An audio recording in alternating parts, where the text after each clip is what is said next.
Welcome to IACE. Let us start explanation for SSC CHSL previous year paper, right? మనకి last year March 18th జరిగిన shift 2లో వచ్చిన CHSL paper చూద్దాం. Okay right, let us start with the first question.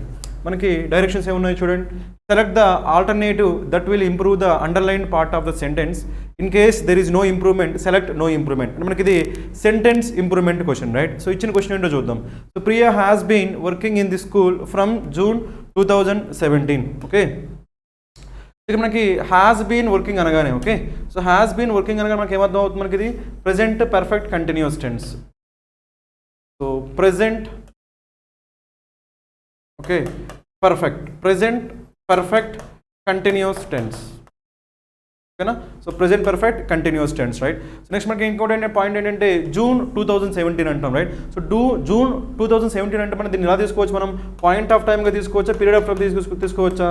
Point of టైమ్గా తీసుకోవచ్చు, point of time, right? మనకు నార్మల్గా 2 ఉంటాయి, point of time అంటాము, పీరియడ్ ఆఫ్ టైం అంటాం, రైట్? మనకి పాయింట్ ఆఫ్ టైం అంటే ఏం లేదు, సింపుల్గా సపోజ్ మనం ఇది టైం లైన్ అనుకున్నాం అనుకోండి, రైట్? ఈ టైం లైన్లో మనం సో జూన్ 2017ని ఎలా రిప్రజెంట్ చేస్తాం మనం? సో జూన్ 2017 అంటే మనము ఒక పాయింట్తో మనం రిప్రజెంట్ చేస్తాం, కాబట్టి దాన్ని ఏమంటామంటే పాయింట్ ఆఫ్ టైం అంటాం, రైట్? అలా కాకుండా 10 years అని ఉందనుకోండి, 10 years. సో 10 years మనం ఈ టైం లైన్లో ఎలా రిప్రజెంట్ చేస్తాం, మనం కూడా ఒక పీరియడ్తో రిప్రజెంట్ చేస్తాం. అంటే 10 yearsని ఇలా పీరియడ్తో రిప్రజెంట్ చేస్తాము, సో జూన్ని ఇలా డాట్ అదే పాయింట్తో మనం రిప్రజెంట్ చేస్తాం. కాబట్టి జూన్ 2017 మనకి ఏమైంది, పాయింట్ ఆఫ్ టైం అవుతుంది. 10 years ఏమైంది, మనకి పీరియడ్ ఆఫ్ టైం అయింది. కాబట్టి ఇక్కడ మనకి ఇది పాయింట్ ఆఫ్ టైం కాబట్టి మనకి ఏం రాకూడదు, మనకి సో ఫ్రమ్ రాకూడదు, సో రైట్ ఫర్ రాకూడదు, ఏం రావాలి, మనకి సిన్స్ రావాలి, రైట్? సో ఆన్ కూడా రాకూడదు, ఏం రావాలంటే సిన్స్. ఎందుకంటే మనకి సో పాయింట్ ఆఫ్ టైం వచ్చేప్పుడు మనకి ఏమొస్తుందంటే సిన్స్ వస్తుంది, పీరియడ్ ఆఫ్ టైం వస్తే ఏమొస్తుంది అంటే మనకి సో ఫర్ వస్తుంది, ఓకేనా? ఫర్ 10 years అంటాము, లేదంటే సిన్స్ జూన్ 2017 అంటాం. కాబట్టి మనకి ఏం రావాలంటే option D. So for this question number 1 our answer is what, option D. Now let us go for the next question. Let us answer question number 2, right? మన question number 2లో మనకి ఏముందో చూడండి. Select the most appropriate synonym of the given word, right? మనకి ఏమడిగాడంటే మనకి synonym అడిగాడండి. ఏమడిగాడు, మనకి synonym. So ఇచ్చిన వర్డ్ మనకి ఏముందో చూడండి, మనకి కిట్, ఓకే? సో కిట్ అనే వర్డ్కి మనకి ఏం కావాలంటే సినోనిమ్ కావాలి, రైట్? సో నార్మల్గా మనకి కిట్ అనే వర్డ్ ఎప్పుడు యూజ్ చేస్తాం, మనకి సో మనకి ఆప్షన్ చూసి మనకి ఈజీగా చేసే వచ్చేది, రైట్? ఇన్ఫర్మేషన్ కిట్ అంటామా, లేదంటే ఎక్విప్మెంట్ కిట్ అంటామా, పార్టికల్ అంటామా, లేదంటే ఎలిమెంట్ అంటామా? ఆబ్వియస్గా మనకి ఎక్విప్మెంట్ని ఏమంటాం మనం, కిట్ అంటాం, రైట్? సో క్రికెట్ కిట్ అంటారు, అదేవిధంగా సో డెంటల్ కిట్ అంటారు, లేదంటే ఫస్ట్ ఎయిడ్ కిట్ అంటారు. సో ఇలా ఏమన్నా కానీ మనకి కిట్ అంటే మనకి ఏంటి, ఎక్విప్మెంట్. ఆ పర్టికులర్ ప్రాసెస్లో లేదంటే ఆ పర్టికులర్ పర్పస్ కోసం యూజ్ చేసే ఎక్విప్మెంట్ మనం ఏమంటామంటే కిట్ అంటాం. So easy question, right? కాబట్టి మనకి ఆన్సర్ ఏమవుతుందంటే మనకి equipment. So for question number 2 our answer is what, option B. Now let us go for the next question, okay? Let us answer question number 3, okay? So మనకి ఏముందో చూడండి. Select the most appropriate antonym of the given word, right? So ఇక్కడ మనకి ఏమడిగాడంటే antonym అడిగాడు, right? So ఏమడిగాడు, మనకి antonym. ఏ వర్డ్కి antonym అడిగాడు, మనకి ఇచ్చిన వర్డ్ మనకి ఏంటి, వర్సటైల్, ఓకే? సో వర్సటైల్ అని ఎవరిని అంటారంటే నార్మల్గా మనకి సో రైట్ మన ఫిల్మ్ ఇండస్ట్రీలో తీసుకున్నాం అనుకోండి, రైట్? ఫిల్మ్ ఇండస్ట్రీలో మనం వర్సటైల్ యాక్టర్ అంటున్నాం అనుకోండి, రైట్? వర్సటైల్ యాక్టర్ అంటే ఎవరంటే ఏ క్యారెక్టర్నైనా సరే ఈజీగా ప్లే చేయగలిగితే అలాంటి వాళ్ళని ఏమంటామంటే వర్సటైల్ యాక్టర్ అంటాం, రైట్? సో అంటే ఆ క్యారెక్టర్కి వాళ్ళు ఈజీగా సరిపోతారు, రైట్? అంటే ఎలాంటి క్యారెక్టర్ అయినా సరే ఈజీగా అడ్జస్ట్ అయిపోతారు. అలా ఈజీగా అడ్జస్ట్ అయిపోతే వాళ్ళనే ఏమంటామంటే మనం వర్సటైల్ యాక్టర్స్ అంటాం, రైట్? అలా అడ్జస్ట్ అవుతున్నారు కాబట్టి వాళ్ళని మనం ఏమనొచ్చు, మనం ఫ్లెక్సిబుల్ అనొచ్చు. ఏమనొచ్చు మనం, ఫ్లెక్సిబుల్. అలా ఫ్లెక్సిబుల్గా ఉంటే దాన్ని ఏమంటాం మనం, వర్సటైల్ అంటాము. లేదంటే సో అడాప్ట్ చేసుకుంటారు కాబట్టి వాడిని ఏమంటామంటే అడాప్టబుల్. ఏమంటాం మనం, అడాప్టబుల్, ఓకే? ఏమనొచ్చు మనం, ఫ్లెక్సిబుల్ అనొచ్చు.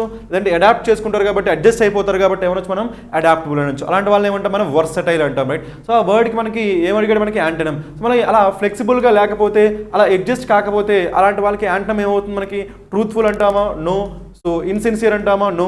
హానెస్ట్ అంటామా, నో. మనకి ఏమంటాం మనం, ఇన్ఫ్లెక్సిబుల్ అంటాం, రైట్? సో ఫ్లెక్సిబుల్కి ఆపోజిట్ ఏమవుతుంది, మనకి ఇన్ఫ్లెక్సిబుల్. ఎందుకంటే మనకి నార్మల్గా ప్రిఫిక్స్ ఐఎన్ వస్తాయి, రైట్? సో మనకి ఎప్పుడైనా సరే ప్రిఫిక్సెస్ ఐఎన్ కానీ, ఓకే, ఐఎం కానీ, లేదంటే ఐఎల్ కానీ, లేదంటే ఐఆర్, ఈ ప్రిఫిక్సెస్ కానీ వస్తే వాటికి మీనింగ్ ఏమవుతుందంటే నాట్ అనే మీనింగ్ వస్తుందని గుర్తుపెట్టుకోండి, రైట్? ఒక ఎగ్జాంపుల్ చూద్దాం, రైట్? సపోజ్ మనకి డీసెంట్ అన్నాం అనుకోండి, డీసెంట్గా లేకపోతే ఏమంటారంటే ఇండీసెంట్ అంటారండి, నాట్ డీసెంట్ అంటారు. ఓకే, అదేవిధంగా మోరల్గా లేకపోతే ఏమంటారంటే ఇమ్మోరల్ అంటారండి, నాట్ మోరల్ అని చెప్పి, రైట్. అదేవిధంగా లీగల్ కాకపోతే ఏమంటారంటే ఇల్లీగల్ అంటారండి, రైట్. అలా కాకుండా రెస్పాన్సిబుల్గా లేకపోతే, ఓకే, సో రెస్పాన్సిబుల్గా లేకపోతే ఏమంటారంటే ఇర్రెస్పాన్సిబుల్ అంటారు. కాబట్టి ఎప్పుడైనా మనకి ఐఎన్ కానీ ఐఎం కానీ ఐఎల్ కానీ ఐఆర్ కానీ యాడ్ చేస్తే ఏమైపోతే మనకి నాట్ అయిపోతుంది. కాబట్టి ఫ్లెక్సిబుల్కి ఆపోజిట్ ఏమవుతుంది, నాట్ ఫ్లెక్సిబుల్. కాబట్టి ఏమైందంటే ఇన్ఫ్లెక్సిబుల్. సో ఆన్సర్ ఏమవుతుందంటే ఆప్షన్ డి. ఇది ఈజీనే. ఇక్కడ ఇంకో పాయింట్ ఏంటంటే నార్మల్గా వర్సటైల్ అనే వర్డ్ మనకి రూట్ వర్డ్ ఏముందంటే వర్స్ అనే రూట్ వర్డ్ ఉందండి. ఏముంది మనకి వర్స్. నార్మల్గా మనకి ఎప్పుడైనా సరే విఈఆర్టీ వర్ట్ కానీ లేదంటే విఈఆర్ఎస్ఈ వర్స్ కానీ వస్తే అక్కడ మీనింగ్ ఏమైందంటే టు టర్న్ అనే మీనింగ్ వస్తుందండి, గుర్తుపెట్టుకోండి, రైట్. సో రైట్, వర్ట్ కానీ వర్స్ అనే వర్డ్స్ మనకు వస్తే ఏమైతే మనకి టు టర్న్ అనే సో మీనింగ్ వస్తుంది, రైట్. అంటే ఎటువంటి సో వర్డ్ ఇచ్చినా కానీ ఈ వర్డ్స్ మీకు కనిపిస్తే టు టర్న్ అనే వర్డ్ మీనింగ్తో తీసుకోవచ్చు, రైట్. ఇప్పుడు నేను కొన్ని వర్డ్స్ ఎక్స్ప్లెయిన్ చేస్తాను చూడండి, రైట్. సో నార్మల్గా మనకి ఎవర్ట్ ఉందనుకోండి, ఎవర్ట్, ఓకే. సో ఎవర్ట్ అంటారు, సో ఎవర్స్ అంటారు, ఎవర్స్, ఓకేనా, ఎవర్స్. అదేవిధంగా మనకి revert, okay, reverse, okay, averse, reverse, right. అదేవిధంగా కన్వర్స్,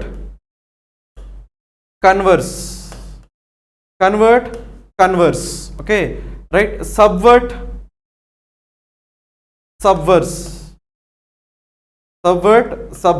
ఓకే. అదేవిధంగా పిర్వర్స్. సో నెక్స్ట్ ఇన్వర్ట్ అన్నాం అనుకోండి, ఇన్వర్ట్, ఓకే. ఇన్వర్ట్ ఏమంటాం మనం, ఇన్వర్స్. జాతక అబ్జర్వ్ చేయడానికి ఏమున్నాయండి, evert, averse, reverse, converse, subverse, right. Perverse, right. Inverse. ఇవి కాకుండా మనకి ఇంకేముంటాయంటే కోవర్ట్ అంటారండి, కోవర్ట్. సో కోవర్ట్ అంటే మీనింగ్ ఏంటంటే సీక్రెట్. కోవర్ట్ అంటే మీనింగ్ ఏంటి మనకి, సీక్రెట్. మనకి ఎగ్జామినేషన్లో ఈ వర్డ్ చాలాసార్లు అడిగాడు, ఓకే. సో కోవర్ట్ అంటే మన మీనింగ్ ఏంటి మనకి, సీక్రెట్. కోవర్ట్కి ఆపోజిట్ ఏమవుతుందంటే ఓవర్ట్ అంటారండి. ఏమంటారు, ఓవర్ట్ అంటే మీనింగ్ ఏంటంటే ఓపెన్. ఓవర్ట్ అంటే మీనింగ్ ఏంటి మనకి, ఓపెన్. మళ్ళీ ఒకసారి చూడండి, కోవర్ట్ అంటే మనకి మీనింగ్ ఏంటి, సీక్రెట్. కోవర్ట్ అంటే సీక్రెట్ మనకి. సో కోవర్ట్కి ఆపోజిట్ ఏం తీసుకోవచ్చు, ఓవర్ట్ అంటే మీనింగ్ ఏంటి, ఓపెన్. ఇవి కాకుండా మనకి ఎవర్ట్ అంటే మీనింగ్ ఏంటంటే స్టాప్. ఎవర్ట్ అంటే మీనింగ్ ఏంటి మనకి, స్టాప్. ఈ వర్డ్ గుర్తుపెట్టుకోండి, ఎవర్ట్ అంటే stop. Suppose the police averted a major terrorist attack అన్నాం అనుకోండి, అంటే ఆ టెర్రరిస్ట్ అటాక్ జరగకుండా ఆపేశారని చెప్పి, రైట్. నెక్స్ట్ మనకి ఏముందంటే ఎవర్స్ అంటే మీనింగ్ ఏంటంటే డిస్లైక్ అంటారండి. ఎవర్స్ అంటే మీనింగ్ ఏంటి, డిస్లైక్. ఇష్టం లేకపోతే దాన్ని ఏమంటామంటే ఎవర్స్ అంటాం. సో మొత్తానికి అయితే చాలా వర్డ్స్ ఉన్నాయి, వీటిలో అట్లీస్ట్ మీకు ఈ వర్డ్స్ గుర్తుండాలండి. ఏంటవి, సో ఎవర్ట్ అంటే స్టాప్ అని, ఎవర్స్ అంటే డిస్లైక్ అని, రిమైనింగ్ మనకి తర్వాత ఒకసారి మీరు చూడండి, ఓకేనా. సో నెక్స్ట్ మనకి ఇంకేముందంటే కోవర్ట్ అంటే ఏంటి, సీక్రెట్. ఓవర్ట్ అంటే ఏంటి, ఓపెన్. అదేవిధంగా మనకి వర్స్టైల్ అంటే మీనింగ్ ఏంటి మనకి, ఫ్లెక్సిబుల్గా ఉంటే many directions, many turns so ఉంటే దాన్ని ఏమంటాం మనం, సో ఫ్లెక్సిబుల్ అంటాం. So that's what, right. ఎటువైపునే వెళ్ళగలరు, that is what, any turn. So they can take any turn. అంటే మనకి అలా ఫ్లెక్సిబుల్గా ఉంటారు కాబట్టి దాన్ని ఏమంటాం మనం, వర్సటైల్ అంటాం. So with this we completed question number 3. Now let us go for the next question, okay. Let us answer question number 4 now, okay. So directions చూద్దాం మనకి ఏమున్నాయి, right. Select the most appropriate meaning of the idiom, right. So మనకి ఏమడిగాడంటే మనకి ఈ ఇడియంకి meaning కావాలంట. ఇచ్చిన మనకి ఇడియం ఏముందో చూడండి, touch all bases, right. So touch all bases అని మీనింగ్ ఏంటంటే సో అన్ని పాయింట్స్ టచ్ చేయడం ఏమంటాం మనం, టచ్ ఆల్ బేసెస్ అంటాం, రైట్. సో కాబట్టి అలాంటి మీనింగ్ ఎక్కడైతే కన్వే అవుతుందో దాన్ని మనం ఆన్సర్ తీసుకోవాలి. ఇప్పుడు ఏమైంది, stretch your hands higher, no. So force someone to do something, no. Include everything, మనకి ఏముంది, ఆల్ ఉందా లేదా. సో టచ్ ఆల్ బేసెస్ అంటే మనకి ఏంటి, ఇన్క్లూడ్ ఎవ్రీథింగ్. ప్రతి పాయింట్ని కన్సిడర్ చేస్తే దాన్ని ఏమంటామంటే టచ్ ఆల్ బేస్ అంటాం, రైట్. సో కాబట్టి ఆన్సర్ ఏమవుతుంది మనకి, సి. నెక్స్ట్ ఇంకేముంది మనకి, imagine you are flying. So మనం ఎగరడాన్ని ఇమాజిన్ చేసుకోవడానికి మనం టచ్ ఆల్ ద బేస్ అంటామా, నో. కాబట్టి మొత్తానికి అయితే మనకి టచ్ ఆల్ బేస్ అంటే మీనింగ్ ఏంటి, ఇన్క్లూడ్ ఎవ్రీథింగ్. ఇలాంటిది మనకి ఇంకో ఇడియం ఉంటుందండి, రైట్. అదేంటంటే కవర్ ఆల్ బేసెస్ అంటారండి, కవర్ ఆల్ ద బేసెస్, ఓకేనా. కవర్ ఆల్ ద బేసెస్, ఈ ఇడియం కూడా గుర్తుపెట్టుకోండి, రైట్. సో మనకి ఇది cover all the base and meaning ఏంటంటే, రైట్. సో థరో, ఓకేనా, గుర్తుపెట్టుకోండి, రైట్. సో థరోనే ఏమంటామంటే కవర్ ఆల్ ద బేసెస్ అంటాం. థరోగా ఉండని ఏమంటాం మనం, కవర్ ఆల్ ద బేసెస్ అంటాము. అలా కాకుండా టచ్ ఆల్ బేసెస్ అంటే మీనింగ్ ఏంటి మనకి, ఇన్క్లూడ్ ఎవ్రీథింగ్, రైట్. ఈ 2 ఇడియమ్స్ మీరు గుర్తుపెట్టుకోండి, right. So with this we completed question number 4, okay. Now let us go for the next question. Let us answer question number from question number 5 to 9. So మనకి ఇవి so direction చూసినట్టు మనకి ఏమన్నాయి చూడండి. In the following passage some words have been deleted. Fill in the blanks with the help of the alternatives given. Select the most appropriate option for each blank. అంటే మనకి ఇవి cloze test questions right. ఇప్పుడు ఇక్కడ so 5 blanks ఉన్నాయి, వాటి మనం answer చేద్దాం. Okay, let us answer the first one, right? The Great Stupa at Sanchi is one of the oldest stone structures in India. It was originally commissioned dash Emperor Ashoka. మనకి blank ఉంది కదా, ఈ blank మనం answer చేయడానికి మనకు logic ఏం తెలియాలంటే మనకి చూడండి ఇక్కడ ఇట్ మనకి ఏంటి సబ్జెక్ట్, వాజ్ ఒరిజినల్లీ కమిషన్, మనకి వాజ్ మనకి ఏంటి బీ ఫామ్, వాజ్ మనకి ఏంటి be form. Okay, so be form వచ్చింది. నెక్స్ట్ మనకి కమిషన్ మనకి ఏంటి V3.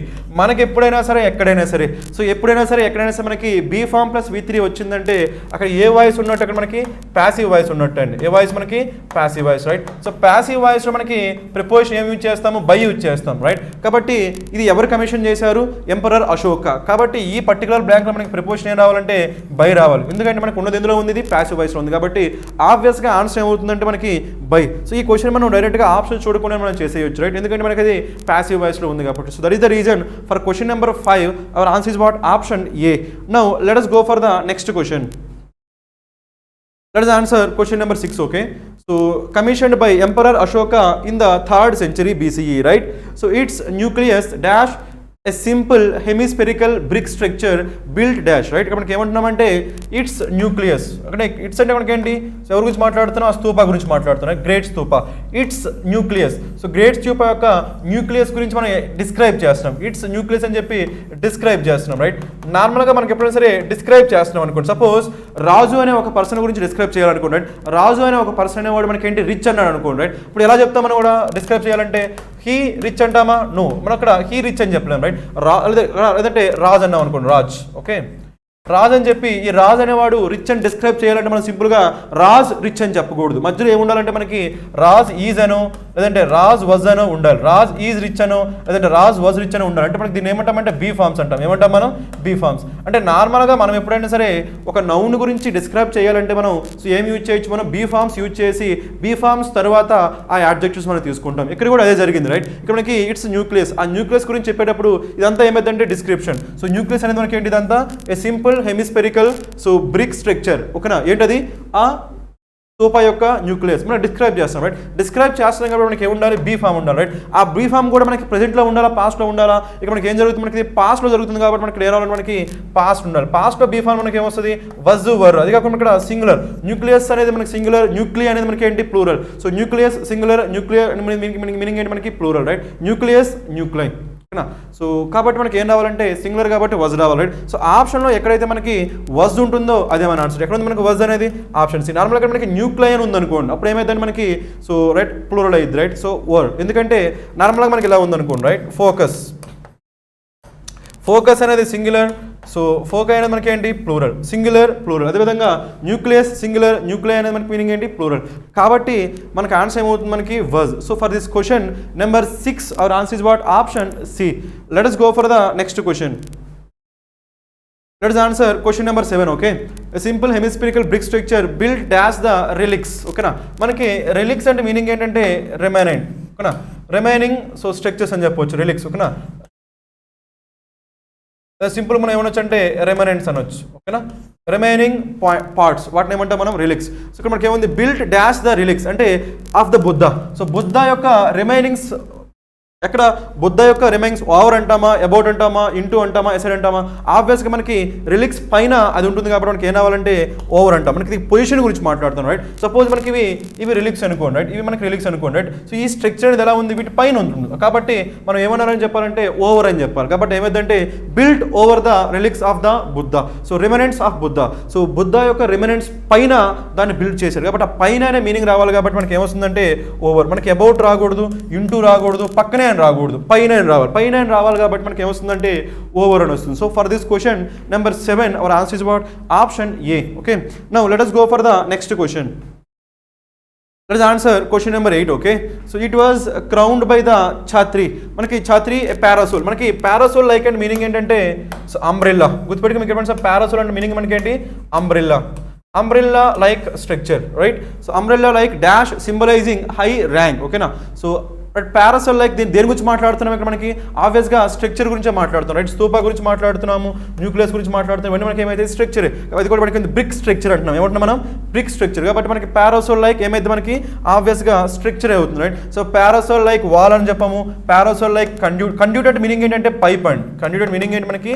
పైప్. సో ఒక పైప్ ఫామ్లో ఉంటుంది అండి, పైప్ షేప్లో ఉంటే ఏమంటామంటే కండ్యూట్ అంటాం. కాబట్టి మనకి సో ఇది కాదు మనకి పారాసోల్ గొడుగు అంటే మనకి అంబ్రెల్లా టైప్లో ఉన్నప్పుడు దాన్ని పైప్ అంటామా? నో. లేదంటే బ్రిడ్జ్ అంటామా? నో. సో ఏమంటాం మనం? ఆబ్వియస్గా స్ట్రక్చరే అనగలం. కాబట్టి ఆన్సర్ ఏమవుతుందండి మనకి? So option A for question number 8. Hour answer is what? Option A. Now let us go for the next question. Let us answer question number 9. Okay. So right, so parasol like structure symbolizing high rank which was dash to honor and shelter the relics. Okay, which was dash, right? So మనకి ఏమొచ్చింది? was వచ్చింది కాబట్టి మనకి ఏం రావాలంటే V3 రావాలి. Next మనకి V3 అనేది దేంతో సరిపోవాలి? 2 తో సరిపోవాలి, రైట్? ఇప్పుడు మనకి which was outlined to honor, which was intended to honor, which was informed to honor, which was predicted to honor. మనకి predicted మనకి అంటే guess. సో మనకి హానర్ చేసే ఉద్దేశంతో, ఓకేనా? సో రైట్, బుద్ధ యొక్క రెమినెంట్స్ ని సో హానర్ చేసే ఉద్దేశంతో మనకి ఆ ఉద్దేశంతో అనే మీనింగ్ వస్తుంది, రైట్? పర్పస్తో అని మీనింగ్ వస్తుంది, రైట్? పర్పస్ లేదంటే సో ఐడియా అనే సెన్స్ ఎక్కడికైనా అవుతుంది మనకి? అవుట్లైన్తో కనివే అవుతుందాను. సో నెక్స్ట్ మనకి ఏమైంది? ఇంటెండెడా? So possible, right? ఇంటెండెడ్ మనకి ఏమైతే? పర్పస్, ఆ ఉద్దేశంతో. దాని దేనికో ఇంటెన్షన్ ఏంటి అక్కడ? సో బుద్ధ యొక్క సో రైట్ రిలీక్స్ని షెల్టర్ చేస్తూ లేదంటే వాటిని హైలైట్ చేస్తూ మనం చేసే ఉద్దేశంతోనే ఆ స్ట్రక్చర్ని బిల్డ్ చేశారు. కాబట్టి ఆ ఉద్దేశంతో అంటున్నాం కాబట్టి, ఆ పర్పస్తో అంటున్నాం కాబట్టి, ఆ ఇంటెన్షన్తో అంటున్నాం కాబట్టి మనం ఏం తీసుకోవాలంటే ఇంటెండెడ్ టు హానర్ అనే వర్డ్ తీసుకోవాలి. కాబట్టి మనకి ఆన్సర్ ఏమైతే? మనకి ఇన్ఫార్మ్డ్ కాదు, ప్రిడిక్టెడ్ కాదు. ఆబ్వియస్ మనకి ఏమైందంటే intended. So for this question number 9, our answer is what? Option B. Now let us go for the next question. Okay, let us answer question number 10 now. Okay, so question number 10 ఏముందో చూద్దాం, right? So మనకి ఏమడిగారు చూడండి, select the most appropriate meaning of the underlined idiom అడిగారు, right? So మనకి underlined idiom, ఇక్కడ మనకు ఉన్న ఈడియంకి ఏం కావాలి? మనకి మీనింగ్ కావాలి, రైట్? ఆ ఈడియం ఏంటి మనకి ఇక్కడ? సో చూడండి, the police was able to find the guilty but the big fish escaped. So మనకి ఏముందంటే మనకి పోలీసులు అయితే కొంతమంది గిల్టీ పర్సన్స్ ఎవరైతే క్రైమ్ చేశారో సో ఆ క్రైమ్ చేసి ప్రూవ్ అయిన వాళ్ళని ఏం చేశారు? పోలీసులు ఏం చేశారు? సో ఫైండ్ చేయగలిగారు. కానీ ఎవరు మిస్ అయ్యారంట? బిగ్ ఫిష్ మిస్ అయ్యారంట, రైట్? ఇక్కడ మామూలుగా మనకి బిగ్ ఫిష్ అంటే నిజంగానే ఫిషా? నో. ఇప్పుడు కూడా మనకి ఈడియంకి ఏం రాకూడదు మనకి? సో లిటరల్ మీనింగ్ రాకూడదు, కొనా? ఈడియంకి ఎప్పుడు ఏం రాకూడదు మనకి? లిటరల్ మీనింగ్ రాకూడదు. ఏం రావాలంటే ఫిగరేటివ్ మీనింగ్ రావాలి. ఏం రావాలి మనకి? Figurative meaning. ఇక్కడ ఫిగరేటివ్ మీనింగ్ ఏం తీసుకోవాలంటే ఇప్పుడు మనకి బిగ్ ఫిష్ అని మనకి ఏదైనా క్రైమ్ చేసేటప్పుడు, రైట్? సో క్రైమ్ చేసేటప్పుడు మనకి ఎలా ఉంటారంటే సో క్రైమ్ ప్లాన్ చేసే వాళ్ళు ఉంటారు, ఆ క్రైమ్ వలన బెనిఫిట్ పొందే వాళ్ళు ఉంటారు, అలా కాకుండా జస్ట్ ఆ క్రైమ్లో ఇన్వాల్వ్ అయ్యే వాళ్ళు ఉంటారు. సో అంటే క్రైమ్ చేయించిన వాళ్ళు సో క్రైమ్ చేయించిన వాళ్ళు మనం బిగ్ ఫిష్ అంటామా? ఆ క్రైమ్ చేసిన వాళ్ళు బిగ్ ఫిష్ అంటామా? ఎవరైతే క్రైమ్ చేపిస్తారో, ఎవరికైతే ఆ క్రైమ్ చేయడం వల్ల బెనిఫిట్ వస్తుందో అలాంటి వాళ్ళు ఏమంటామంటే బిగ్ ఫిష్ అంటాం, రైట్? సో నార్మల్గా వాళ్ళు వెనకుండి నడిపిస్తారు, అంటే నార్మల్గా వాళ్ళు పోలీసులకు వాళ్ళకి చిక్కరు. సో ఎవరైతే ఆ క్రైమ్లో ఇన్వాల్వ్ అయిపోతారో వాళ్ళు దొరుకుతారు, కానీ ఆ క్రైమ్ చేయించిన వాళ్ళు దొరకరు. అలా క్రైమ్ చేయించి ఎవరైతే తప్పించుకుంటున్నారో, ఎవరైతే మాస్టర్ ప్లాన్ చేస్తారో అలాంటి వాళ్ళని ఏమంటామంటే బిగ్ ఫిష్ అంటాం. ఏమంటాం మనం? Big fish. కాబట్టి అలాంటి మీనింగ్ ఎక్కడైతే ఉంటుందో అదే మన ఆన్సర్, రైట్? మనం చూడండి మనకి ఏముందో? మెయిన్ లీడర్స్ అని చెప్పొచ్చా లేదా? అంటే ఆ క్రైమ్ చేయడానికి ఎవరైతే మెయిన్గా సో ప్లాన్ చేశారో, ఎవరైతే మెయిన్గా సో పర్పస్ ఆ క్రైమ్ వల్ల ఎవరైతే బెనిఫిట్ పొందారో అలాంటి వాళ్ళని ఏమంటామంటే బిగ్ ఫిష్. కాబట్టి మనకి ఏమైందంటే మెయిన్ లీడర్. రిమైనింగ్ మనకి ఏమున్నాయి చూడండి, టాల్ పీపుల్ మనం బిగ్ ఫిష్ అంటామా? No. Large size fish no. Next మనకి ఏముంది ఇక్కడ? ప్లంప్. మనకి ప్లంప్ అంటే మీనింగ్ ఏంటంటే చబ్బీ, లావుగా ఉండే వాళ్ళని ఏమంటామంటే ప్లంప్ అంటాం, లేదంటే చబ్బీ అంటాం, రైట్? కాకపోతే మనకి బిగ్ ఫిష్ అంటే మనకి ప్లంప్ మెన్న కాదు, కాబట్టి మన ఆన్సర్ ఏమవుతుంది? మనకి main leader. So for question number 10 hour answer is what? Option A. Now let us go for the next question. Let us answer question number 11. Okay, so question number 11 లో మనకి ఏమని అడిగారో చూడండి. So given below are 4 jumbled sentences, pick the option that gives the correct order, right? So మనకి ఇక్కడ ఇచ్చిన statements అనేవి ఆర్డర్లో లేవు, వాటి మనం ఏం చేయాల్సి ఉంటుంది? ఆర్డర్లో అరేంజ్ చేయాల్సి ఉంటుంది, right? Let us do that, right? First one మనకి ఏముందో చూడండి. A Waqar instead gave it to Afridi who went on to score a 37 ball century, the fastest ODI century. ఇక్కడ మనకి ఏం మాట్లాడుతున్నామంటే ఒకార్ అనే ఒక పర్సన్ గురించి మాట్లాడుతున్నాం, అదేవిధంగా ఆఫ్రిది అనే ఒక పర్సన్ గురించి మాట్లాడుతున్నాం, రైట్? కాకపోతే ఇక్కడ మనకి సో దీనికి ప్రీవియస్గా మనకి కాన్సెప్ట్ ఏమీ తెలియదు కాబట్టి డైరెక్ట్గా మనం ఏతో స్టార్ట్ చేయలేం, రైట్? సో ఒకార్ అనే ఆయన సో ఆఫ్రిదికి బ్యాట్ ఇచ్చాడు అంటున్నాం, కానీ ఆ ఒకార్ అనే ఆయనకి ఆ బ్యాట్ ఎలా వచ్చింది, లేదంటే ఆ బ్యాట్ కొన్నాడా, ఏం చేశాడని మనకి ఇంకా క్లారిటీ రాదు కాబట్టి ఏతో మనం స్టార్ట్ చేయలేం, రైట్? సో నెక్స్ట్ మనం చూద్దాం, ఏతో స్టార్ట్ చేయలేం కాబట్టి మనం ఏం చేయొచ్చు అంటే ఆప్షన్ డీని ఎలిమినేట్ చేయొచ్చు. Okay, next one that was when his teammate Waqar Younis handed. ఇక్కడ మనకి ఉందా ఫస్ట్, ఇక్కడ మనకి వకార్ అనేది మనకి షార్ట్ నేమ్ ఉంది, మనకి ఏముంది ఫుల్ నేమ్ ఉందా లేదా, కాబట్టి మనకి సో ఫస్ట్ మనకి ఏ రావాలంటే దానికంటే ముందే రావాలి బి రావాలి, right. So that was when, మనకి దట్ వాజ్ వెన్ అంటాం కాబట్టి ఆ సిచ్యువేషన్ గురించి చెప్తేనే మనం ఏమంటామంటే దట్ వాజ్ వెన్ అని చెప్పగలం. కాబట్టి ఆ సిచ్యువేషన్ ఇంకా మనకు తెలియదు కాబట్టి దట్ వాజ్ వెన్ అని మనం చెప్పలేము, right. That was when his teammate Waqar Younis handed him. ఇక్కడ మనకి హ్యాండెడ్ హిమ్ అంటే ఎవరు కావచ్చు, ఇక్కడ మనకి ఈ ఆఫ్రిది అనే ఆయన కావచ్చు, right. Handed him over a bat that belong to Sachin Tendulkar. ఆ బ్యాట్ ఎవరిదంట, సచిన్ తెందుల్కర్, రైట్. మరి సచిన్ తెందుల్కర్ ఈ వకార్ యూనిస్ కి ఆ బ్యాట్ ఎప్పుడు ఇచ్చాడో చెప్పాలా వద్దా, అది చెప్పిన తర్వాత మనకి ఈ స్టేట్మెంట్ రావాలి. కాబట్టి బీతో కూడా మనం ఏం చేయలేము, స్టార్ట్ చేయలేము. కాబట్టి బీని కూడా మనం ఎలిమినేట్ చేయొచ్చు, బీతో స్టార్ట్ అయితే దాన్ని ఎలిమినేట్ చేయొచ్చు. నెక్స్ట్ మనం చూద్దాం, రైట్. నెక్స్ట్ మనకి ఏముంది చూడండి, వెన్ షాహిద్ ఆఫ్రిది. ఇక్కడ మనకి సో ఇక్కడ వరకు ఏముంది, మనకి ఆఫ్రిది ఉంది, కానీ ఇక్కడ ఏముంది మనకి షాహిద్ ఆఫ్రిది. మనకి ఫస్ట్ టైం ఆఫ్రిది యొక్క ఫుల్ నేమ్ ఉంది కాబట్టి మనకి సీతో మనం స్టార్ట్ చేయొచ్చు, right. So when Shahid Afridi had flown in to join the Pakistan team 1996 he did not even have a proper bat to play with. So first time Shahid Afridi వచ్చినప్పుడు సో ఆయనకి ఆడడానికి బ్యాట్ కూడా లేదంట, రైట్. అప్పుడు బ్యాట్ లేకపోతే అప్పుడు ఏం చేశారు ఇక్కడ మనకి, that was when his teammate Waqar Younis. So Afridi దగ్గర బ్యాట్ లేదు కాబట్టి వకార్ యూనిస్ ఏం చేశాడు, ఆ బ్యాట్ ఇచ్చాడు. కాబట్టి మనకి సి తర్వాత ఏం రావాలి, బి రావాలి, రైట్. సి తర్వాత బి రావాలి కాబట్టి మనకి ఏముంది, సిబి.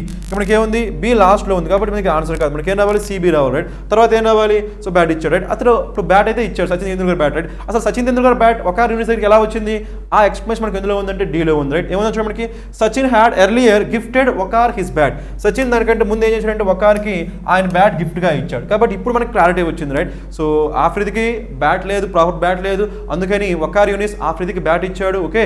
సో రైట్, ఆ బ్యాట్ ఎలా వచ్చింది మనకి, సచిన్ గిఫ్ట్గా ఇచ్చాడు కాబట్టి మనకి ఏమైంది డి. ఆ బ్యాట్తో సో ఏం చేశాడు ఇక్కడ మనకి, సో ఆఫ్రిది సో 37 బాల్ సెంచరీని మనకి స్కోర్ చేశాడు. కాబట్టి మనకి ఈ విధంగా మనకి ఆన్సర్ ఏమైందంటే సిబిడిఏ. ఏమైంది మనకి, C B D A. So for this question number 11 our answer is what, option C. Let us go for the next question. Let us answer question number 12. Okay, directions మనకి ఏమన్నా చూడండి, select the option that is the direct form of these sentences. అంటే మనకి ఏమడిగారంటే మనకి so direct form అంటే మనకి ఇచ్చింది మనకి ఏంటి, ఇండైరెక్ట్ స్పీచ్ ఇచ్చింది మనకి, ఇండైరెక్ట్ స్పీచ్ అడిగింది మనకి ఏంటి, డైరెక్ట్ స్పీచ్ అడిగాడు. కాబట్టి let us answer this one, right. So మనకి కృతి ఆస్క్డ్ మీ. నెక్స్ట్ మనకి ఏముందంటే ఇఫ్ ఉంది, రైట్. నార్మల్గా మనకి ఇఫ్ కానీ వెదర్ కానీ డబ్ల్యూహెచ్ కానీ క్వశ్చన్ వర్డ్స్ వచ్చాయి అనుకోండి, అక్కడ మనకి ఏంటంటే అది ఇంటరాగేటివ్ సెంటెన్స్ అండి. ఇంటరాగేటివ్ ఏంటో మనకి ఇది ఇంటరాగేటివ్ గుర్తుపెట్టుకోండి, రైట్. మనకి ఎప్పుడైనా సరే ఈ డైరెక్ట్ స్పీచ్లో ఇండైరెక్ట్ స్పీచ్లో మనకి ఇచ్చింది ఇండైరెక్ట్ స్పీచ్ కదా, ఇండైరెక్ట్ స్పీచ్లో మనకి ఇఫ్ కానీ వెదర్ కానీ డబ్ల్యూహెచ్ కానీ వర్డ్స్ వచ్చాయంటే అక్కడ మనకి ఉన్న కాన్సెప్ట్ మనకి ఏంటి, ఇంటరాగేటివ్ కాన్సెప్ట్, రైట్. నార్మల్గా ఎప్పుడు కూడా మనకి ఇంటరాగేటివ్లో మనకి ఏముండాలంటే హెల్పింగ్ వర్బ్ ప్లస్ సబ్జెక్ట్ ఉండాలి. ఏముండాలి మనకి, హెల్పింగ్ వర్బ్ ప్లస్ సబ్జెక్ట్ ఉండాలి. ఆ కాన్సెప్ట్ గుర్తుపెట్టుకోండి, రైట్. కాబట్టి మనకి డైరెక్ట్ స్పీచ్లో అన్నింటిలో మనకి ఏముండాలంటే హెల్పింగ్ వర్బ్ ప్లస్ సబ్జెక్ట్ ఉండాలి, రైట్. అన్నింటిలో హెల్పింగ్ వర్బ్ ప్లస్ సబ్జెక్ట్ ఉందా లేదా చూడండి, helping verb plus subject, helping verb plus subject, helping verb plus subject ఉంది. అక్కడ సబ్జెక్ట్ ప్లస్ ఏముంది, హెల్పింగ్ వర్బ్ ఉంది, రైట్. కాబట్టి దీన్ని ఏం చేస్తారంటే ఎలిమినేట్ చేయండి. సో కాన్సెప్ట్ ఏంటి, మనకి ఎప్పుడైనా సరే ఎక్కడైనా సరే, రైట్. సో ఇండైరెక్ట్ స్పీచ్ అనేది, ఇండైరెక్ట్ స్పీచ్లో మనకి ఇఫ్ కానీ వెదర్ కానీ డబ్ల్యూహెచ్ వర్డ్స్ కానీ ఉంటే ఖచ్చితంగా మనకి డైరెక్ట్ స్పీచ్లో ఏముండాలి, ఇంటరాగేటివ్ అంటే క్వశ్చన్ ఫామ్ ఉండాలి, రైట్. క్వశ్చన్ ఫామ్ ఉండాలంటే మనకి ఏమైందంటే హెల్పింగ్ వర్బ్ ప్లస్ సబ్జెక్ట్ ఉండాలి, రైట్. కానీ ఇక్కడ మనకి ఏముంది, హెల్పింగ్ వర్బ్ ప్లస్ సబ్జెక్ట్ ఉంది, ఇక్కడ హెల్పింగ్ వర్బ్ ప్లస్ సబ్జెక్ట్ ఉంది, ఇక్కడ ఏముంది సబ్జెక్ట్ ప్లస్ హెల్పింగ్ వర్బ్ ఉంది. కాబట్టి దీన్ని ఏం చేసాం మనం, ఎలిమినేట్ చేసాం. నెక్స్ట్ మనకి ఇక్కడ ఏముంది, హెల్పింగ్ వర్బ్ ప్లస్ సబ్జెక్ట్ ఉంది కాబట్టి దీన్ని మనం ఉంచొచ్చు, రైట్. సో ఇంకో నెక్స్ట్ పాయింట్ ఏంటంటే ఇక్కడ మనకి ఇచ్చింది మనకి ఏ టెన్స్లో చూడండి, హ్యాడ్ వాచ్. మనకి ఇండైరెక్ట్ స్పీచ్లో హ్యాడ్ వాచ్ మనకి ఏంటి, పాస్ట్ పర్ఫెక్ట్, ఓకేనా. సో మనకి past perfect, okay. So past perfect వచ్చిందంటే ఇది indirect speech. So indirect speech మనకి ఏమొచ్చింది, పాస్ట్ పర్ఫెక్ట్. మరి డైరెక్ట్ స్పీచ్ ఏం రావాలి మనకి, సింపుల్ పాస్ట్ కదా రావాల్సింది, సింపుల్ పాస్ట్. కానీ ఇక్కడ పాయింట్ ఏంటంటే సమ్ టైమ్స్ మనకి పాస్ట్ పర్ఫెక్ట్కి ఓకే ఏం రావచ్చు అంటే పాస్ట్ పర్ఫెక్టే రావచ్చు, గుర్తుపెట్టుకోండి, రైట్. పాస్ట్ పర్ఫెక్ట్ ఇక్కడ 2 పాసిబిలిటీస్ ఉన్నాయండి, గుర్తుపెట్టుకోండి, రైట్. మనకి డైరెక్ట్ స్పీచ్లో మనకి సింపుల్ పాస్ట్ ఉంటే ఇండైరెక్ట్ స్పీచ్ ఏం రావచ్చు, పాస్ట్ పర్ఫెక్ట్ రావచ్చు. డైరెక్ట్ స్పీచ్లో పాస్ట్ పర్ఫెక్ట్ ఉంటే ఇండైరెక్ట్ స్పీచ్లో కూడా ఏం రావచ్చు, పాస్ట్ పర్ఫెక్ట్ రావచ్చు. అంటే మనకి ఇండైరెక్ట్ స్పీచ్లో పాస్ట్ పర్ఫెక్ట్ వస్తే డైరెక్ట్ స్పీచ్ మనకి ఎన్ని పాసిబిలిటీస్ ఉన్నాయి, సింపుల్ పాస్ట్ ఉంది, ఇంకేముంది మనకి పాస్ట్ పర్ఫెక్ట్ కూడా ఉంది. కాకపోతే ఇక్కడ ఏం రావాలని ఎలా డిసైడ్ చేస్తామంటే ఇక్కడ మనకు క్లూ ఉంది. ఆ క్లూ ఏంటి, మనకి ఏముందంటే ప్రీవియస్ నైట్. ఏముంది మనకి ఇక్కడ ప్రీవియస్ నైట్. మనకి ప్రీవియస్ నైట్ మనకి ఇండైరెక్ట్ స్పీచ్లో వచ్చింది కాబట్టి డైరెక్ట్ స్పీచ్ ఏమైతే మనకి లాస్ట్ నైట్, కాబట్టి అన్నింటిలో మనకి ఏముంది last night. So last night అంటామంటే మనకి ఏంటి, మనకి ఎస్టర్డే కానీ లాస్ట్ నైట్ కానీ, ఎస్టర్డే కానీ లాస్ట్ నైట్ అన్నామంటే మనం ఏ టెన్స్ తీసుకుంటాము, సింపుల్ పాస్ట్ తీసుకుంటామండి, సింపుల్ పాస్ట్. కాబట్టి మనకి డైరెక్ట్ స్పీచ్లో ఏముండాలి, మనకి సింపుల్ పాస్ట్ ఉండాలి. గుర్తుపెట్టుకోవడం మనకి ఏముంది, డిడ్ యూ ఉంది, మనకి ఏమొచ్చింది డిడ్ ఐ వచ్చింది, రైట్. సో మొత్తానికి అయితే ఇక్కడ డిడ్ కాబట్టి మనకి ఏంటి సింపుల్ పాస్ట్. నేను చెప్పేది అర్థమవుతుందా అండి. మనకి ఎప్పుడైనా సరే సో ఇక్కడ మనకి ఏమొచ్చింది, మనకి ఇండైరెక్ట్ స్పీచ్లో మనకి ఏమొచ్చింది, పాస్ట్ పర్ఫెక్ట్ వచ్చింది, రైట్. ఇండైరెక్ట్ స్పీచ్లో మనకి ఇండైరెక్ట్ స్పీచ్లో మనకి పాస్ట్ పర్ఫెక్ట్ వస్తే డైరెక్ట్ స్పీచ్లో ఏం రావచ్చు, మనకి సింపుల్ పాస్ట్ రావచ్చు, లేదంటే పాస్ట్ పర్ఫెక్ట్ కూడా రావచ్చు, రైట్. కానీ ఇక్కడ మనకి లాస్ట్ నైట్ అంటున్నాం కాబట్టి మనకి ఖచ్చితంగా ఏం రావాలి, సింపుల్ పాస్ట్ రావాలి, రైట్. సింపుల్ పాస్ట్ కాబట్టి మనకి డిడ్ సింపుల్ పాస్ట్, కానీ ఇక్కడ హ్యాడ్ అనేది మనకి ఏంటి పాస్ట్ పర్ఫెక్ట్, కాబట్టి దాన్ని ఏం చేయాలి, ఎలిమినేట్ చేయాలి. ఇప్పుడు మనకి రిమైనింగ్ ఏమున్నాయి, మనకి A1 D1. ఇక్కడ కాన్సెప్ట్ ఏంటంటే మనకి డిడ్ యూ అంటామా లేదంటే డిడ్ ఐ అంటామా. నార్మల్గా ఎప్పుడైనా సరే మనకి డైరెక్ట్ స్పీచ్ ఇండైరెక్ట్ స్పీచ్ చెప్పేటప్పుడు మనకి ఇప్పుడు మనకి రైట్. సో మనకి యూ అనేది మనకి ఏంటి సెకండ్ పర్సన్, ఐ అనేది మనకి ఏంటి ఫస్ట్ పర్సన్, రైట్. నార్మల్గా మనకి ఎప్పుడైనా సరే ఫస్ట్ పర్సన్ ఎలా చేంజ్ చేస్తామంటే according to the subject. First person ఎలా చేంజ్ చేస్తామని according to the subject. Second person ఎలా చేంజ్ చేస్తామంటే అకార్డింగ్ టు ద ఆబ్జెక్ట్. గుర్తుపెట్టుకోండి, రైట్. మనం ఎప్పుడైనా సరే డైరెక్ట్ స్పీచ్ నుంచి ఇండైరెక్ట్ స్పీచ్కి కన్వర్ట్ చేసేటప్పుడు ఫస్ట్ పర్సన్ని ఫస్ట్ పర్సన్ని ఎలా కన్వర్ట్ చేస్తామంటే based on the subject of the reporting web, right. ఇక్కడ ఆస్కర్ మనకి ఏంటి రిపోర్టింగ్ వెబ్, ఆస్కర్ మనకి ఏంటి రిపోర్టింగ్ వెబ్, రైట్. ఇక్కడ కూడా ఆస్కర్ మనకి ఏంటి రిపోర్టింగ్ వెబ్, రైట్. ఆస్కర్ రెండు మనకి ఏంటి రిపోర్టింగ్ వెబ్, రైట్. సో మనకి ఫస్ట్ పర్సన్ ఉంటే ఫస్ట్ పర్సన్ మనం ఎలా చేంజ్ చేస్తామంటే according to the subject of the reporting web. Second person ఎలా చేంజ్ చేస్తామంటే according to the object of the reporting web, right. మనకి ఏముంది యూ ఉంది కాబట్టి అకార్డింగ్ టు మీ ప్రకారం చేంజ్ చేయాలి. ఇక్కడ మనకి ఐ ఉంది కాబట్టి మనకి మనకి కీర్తి, రైట్. కీర్తి కాబట్టి మనకి ఎవరున్నా చూడండి, కీర్తి ఆస్క్డ్ మీ ఇఫ్ ఐ ఉంది. ఇక్కడ మనకి ఏముంది ఐ ఉందంటే మనకి అది ఫస్ట్ మనకి ఐ అంటే సో కీర్తి గురించా మీ గురించా, ఆబ్వియస్గా ఐ అంటే మనకి మీ గురించి, కీర్తి గురించి కాదు, రైట్. ఒకవేళ కీర్తి గురించి మనకి ఏం రావాలి, షీ రావాలి. ఒకవేళ క్వశ్చన్లో ఇక్కడ మనకి షీ ఉండుంటే అప్పుడు మన ఆన్సర్ ఏమయ్యేది, సో ఆప్షన్ డి అయ్యేది, ఓకేనా. క్వశ్చన్లో మనకి షీ ఉంటే ఆన్సర్ ఏమయ్యేది మనకి డి. క్వశ్చన్లో ఐ ఉంది కాబట్టి మనకి ఏం రావాలంటే మీ రావాలండి. So for this question hour answer is what option A. So ఎందుకంటే మనకి ఇక్కడ యూ ఉంది కదా, యూ మనకి ఏం చెప్పింది మనకి, సో సెకండ్ పర్సన్ ఎవరు మనకి ఇక్కడ లిజనర్ కాబట్టి మనకి కీర్తి ఆస్క్డ్ మీ అన్నప్పుడు కీర్తి స్పీకర్, మీ ఏమవుతాడు లిజనర్. కాబట్టి సెకండ్ పర్సన్ ఎప్పుడు కూడా so according to the object of the reporting change చేయాలి కాబట్టి ఈ పర్టికులర్ స్టేట్మెంట్లో మాత్రమే అది సరిపోతుంది. కాబట్టి మన ఆన్సర్ ఏమవుతుందంటే option A. So for this question number 12 hour answer is what option A. Now let us go for the next question. Let us answer question number 13, okay. So select the word which means the same as the group of words, right. So మనం చూడండి మనకి ఏముందో person are thing that is the centre of attention, right. మన నార్మల్గా centre of అటెన్షన్గా ఉండే వాళ్ళు ఏమంటారంటే so సైనోసర్ అంటారండి. ఏమంటారు మనకి సైనోసియర్, రైట్. సో ఇది వర్డ్ మనకి డైరెక్ట్గా గుర్తుపెట్టుకోండి, రైట్. సైనోసర్ అంటారు, రైట్. రిమైనింగ్ మనకి ఏముంది ఆర్గనైజర్ అంటే ఆర్గనైజ్ చేసేవాడిని ఆర్గనైజర్ అంటారు, అదేవిధంగా లీడ్ చేసేవాడిని లీడర్ అంటారు, పొలిటీషియన్ మనకి తెలిసింది. ఇవేవి కాదు, మనకి సెంటర్ ఆఫ్ అటెన్షన్ మనం ఏమంటామంటే సైనోసియర్ అంటాం. ఏమంటాం మనకి సైనోసర్. కాబట్టి ఈ క్వశ్చన్ నెంబర్ 13కి ఆన్సర్ ఏమైందంటే option B. Now let us go for the next question, okay. So 14th one, right. So ఏముంది చూడండి ఇక్కడ select the word with the incorrect spelling. So ఎక్కడైతే మనకి ఇన్కరెక్ట్ స్పెల్లింగ్ ఉందో దాన్ని మనం సో ఐడెంటిఫై చేయాలి, రైట్. చూద్దాం మనకి ఇన్కరెక్ట్ స్పెల్లింగ్ ఎక్కడ ఉందో, రైట్. సో మనకి మెడిటేటివ్ అన్నప్పుడు మనకి స్పెల్లింగ్ ఏం రావాలి, MEDITATIVE మెడిటేటివ్.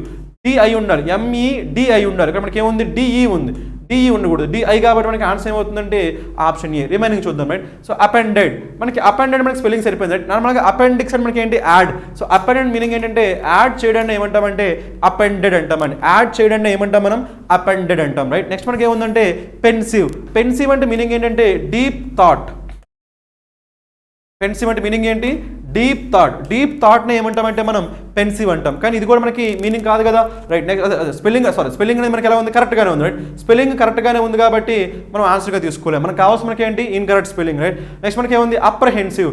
నార్మల్గా మనకి అప్రహెన్సివ్ అంటే మీనింగ్ ఏంటంటే worried.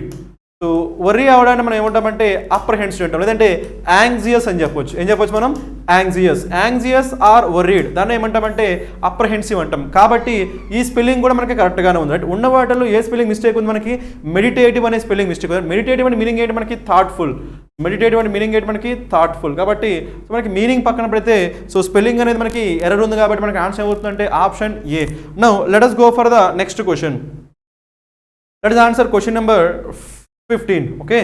Select the most appropriate antonym of the given word, right. ఇచ్చిన వాడికి మనకి ఏం కావాలంటే యాంటనమ్ కావాలంటాను, రైట్. ఏంటో వర్డ్ నెబ్యులస్. ఏంటో వర్డ్ మనకి నెబ్యులస్. నార్మల్గా మనకి నెబ్యులస్ అన్నాం అనుకోండి, రైట్. నెబ్యులస్ అంటే మీనింగ్ ఏంటంటే హేజీ. హేజీగా ఉంటే ఏమంటాం మనం నెబ్యులస్ అంటాం, లేదంటే vague, VAGUE. Don't confuse this with VOGUE, ఓకేనా. VOGUE అని మీనింగ్ ఏంటంటే ఫ్యాషన్ గురించి మాట్లాడేటప్పుడు, right.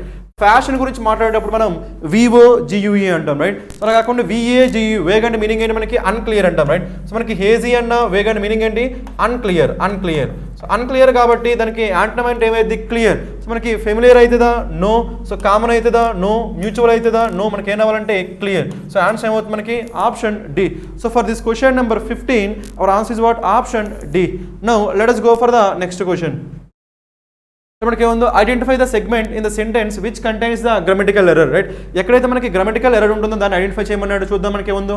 It is difficult to make out that they are twins because they do not resemble to each other. వాళ్ళిద్దరూ ట్విన్స్ అని చెప్పాలంటే చాలా కష్టం అంట, ఎందుకంటే వాళ్ళిద్దరూ ఒకరినొకరు చూస్తే మనకి ఇద్దరు సిమిలర్ అనిపించట్లేదంట, రైట్. అది మనకి సెంటెన్స్ మీనింగ్. కాకపోతే మనకి ఏం ఫైండ్ అవుట్ చేయాలి మనం, ఎర్రర్ ఫైండ్ అవుట్ చేయాలి, రైట్. ఎర్రర్ ఇక్కడ మనకి ఏముందంటే నార్మల్గా రిజెంబుల్ ఉన్నప్పుడు మనకి రిజెంబుల్ తర్వాత మనకి ఏం రాదంటే టూ రాదండి, గుర్తుపెట్టుకోండి, రైట్. రిజెంబుల్ టూ అనకూడదు, జస్ట్ మనం ఏమంటామంటే రిజెంబుల్ ఈచ్ అదర్ అంటాం, రైట్. ఇలాంటి కొన్ని కాంబినేషన్ నేను చెప్తాను, అది గుర్తుపెట్టుకోండి, రైట్.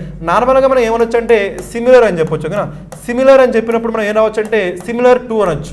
కానీ రిజెంబల్ అని చెప్పేటప్పుడు, ఓకేనా, రిజెంబల్ అని చెప్పేటప్పుడు ఏం రాకూడదంటే టూ రాకూడదండి, గుర్తుపెట్టుకోండి, రైట్. మనకి నార్మల్గా సిమిలర్ అన్నప్పుడు ఏం చెప్పొచ్చు మనం సిమిలర్ టూ అని చెప్పొచ్చు, కానీ ఏం చెప్పకూడదు రిజెంబల్ టూ అని చెప్పకూడదు, రైట్. అదేవిధంగా మనకి వెయిట్ వచ్చినప్పుడు, రైట్, వెయిట్ వచ్చినప్పుడు మనం ఏం చెప్పొచ్చు అంటే వెయిట్ ఫర్ అని చెప్పొచ్చు, కానీ ఏం చెప్పకూడదు మనకి ఎవైట్ ఫర్ అని చెప్పకూడదండి. ఎందుకంటే ఎవైట్ ఫర్ అంటేనే ఎవైట్ అంటేనే వెయిట్ ఫర్, మళ్ళీ ఇంకోసారి ఫర్ రాకూడదని, రైట్. మనం చూడండి ఇక్కడ సిమిలర్ టూ అనొచ్చు, లేదంటే రిజెంబల్ అనొచ్చు, అంతేగాని రిజెంబల్ టూ అనకూడదు. వెయిట్ ఫర్ అనొచ్చు, లేదంటే ఎవైట్ అనొచ్చు, అంతేగాని ఎవైట్ ఫర్ అని చెప్పకూడదు, రైట్. అదేవిధంగా మనకి టాక్ అన్నాం అనుకోండి, టాక్. సో టాక్ తర్వాత మనం ఏమనొచ్చు అంటే టాక్ అబౌట్ అనొచ్చు, రైట్. సో టాక్ అబౌట్ మనం ఏమంటామంటే డిస్కస్ అంటాం, ఏమంటాం మనం డిస్కస్. మళ్ళీ ఏమనకూడదు అంటే డిస్కస్ అబౌట్ అనకూడదండి, రైట్. టాక్ అబౌట్ అంటేనే డిస్కస్, ఇంకోసారి మనకి డిస్కస్ అబౌట్ రాకూడదు, రైట్. అదేవిధంగా మనకి కమ్ బ్యాక్, ఓకే.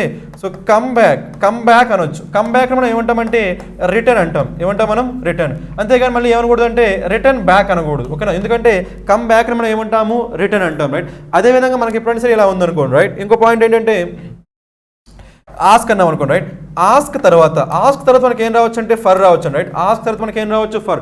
అలా అడగడాన్ని ఏమనొచ్చు మనం సో రిక్వెస్ట్ అనొచ్చు, ఓకే. ఆస్క్ ఫర్ అడగడానికి మనకి ఏమనొచ్చు, అది మనం పొలైట్గా అడిగితే ఏమైంది రిక్వెస్ట్ అయింది, అలా కాకుండా ఫోర్స్ఫుల్గా అడిగితే మనకి ఏమైంది డిమాండ్ అయిద్దండి, ఓకేనా. పొలైట్గా అడిగితే రిక్వెస్ట్, ఫోర్స్ఫుల్గా అడిగితే ఏమైంది డిమాండ్. కానీ రిక్వెస్ట్ డిమాండ్ తర్వాత మనకి ఏం రాకూడదు ఫర్ రాకూడదండి. అంటే చూడండి మనకి ఆస్క్ తర్వాత మనకి ఏం రావచ్చు ఫర్ రావచ్చు, కానీ రిక్వెస్ట్ డిమాండ్ తర్వాత మనకి ఏం రాకూడదు ఫర్ రాకూడదు. ఈ పాయింట్స్ అనేవి మీరు గుర్తుపెట్టుకుని, ఈ కాంబినేషన్స్ గుర్తుపెట్టుకుని, ఎందుకంటే మనకి వీటిపైన క్వశ్చన్స్ వస్తాయి, రైట్. ఇక్కడ క్వశ్చన్ ఏంటి మనకి సిమిలర్ తర్వాత మనకి ఏముండొచ్చు టూ ఉండొచ్చు, కానీ రిజెంబల్ తర్వాత ఏముండకూడదు టూ ఉండకూడదు, రైట్. ఇంకొన్ని చెప్తాను చూడండి, రైట్. నార్మల్గా మనకి ఇలా ఉందనుకోండి, రైట్.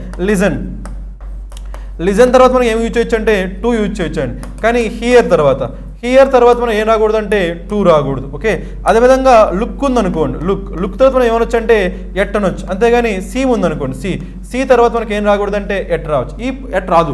ఈ పాయింట్స్ మీరు గుర్తుపెట్టుకోండి, రైట్. సో కాన్సెప్ట్ ఏంటంటే ఇక్కడ మనకి ట్రాన్సిటివ్ ఇంట్రాన్సిటివ్ వర్బ్ కాన్సెప్ట్ అండి, రైట్. నార్మల్గా మనకి ట్రాన్సిటివ్ వర్బ్ అయితే మనకి ఏం రాకూడదు అంటే ప్రిపోజిషన్ రాకూడదు, ఇంట్రాన్సిటివ్ వర్బ్ అయితే మనకి ఏమొస్తుందంటే ప్రిపోజిషన్ వస్తుంది. ఆ కాన్సెప్ట్ మీరు తర్వాత నేర్చుకుంటారు. ప్రస్తుతానికి అయితే ఈ కాంబినేషన్స్ గుర్తుపెట్టుకోండి. కాబట్టి అక్కడ మనకి ఏం రాకూడదు రిజెంబల్ టూ రాకూడదు అండి. కాబట్టి మనకి ఆన్సర్ ఏమైందంటే రిజెంబల్ టూ రాకూడదు, కాబట్టి option C is the answer, right. So for this question number 16 our answer is what option C.